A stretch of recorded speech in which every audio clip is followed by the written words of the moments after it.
tuh nggak boleh ngerasa lebih baik daripada siapapun.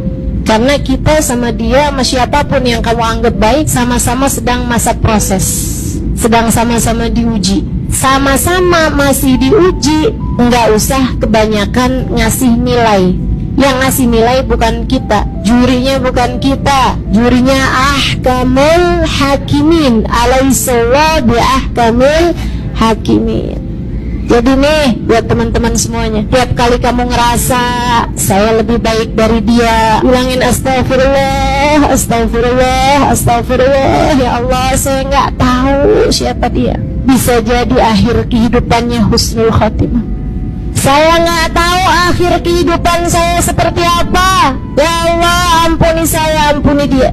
Udah gitu aja. Ngeliat orang lain tuh kita sama-sama masih dalam masa ujian, teman-teman. Dan gak usah kebanyakan menghakimi orang lain.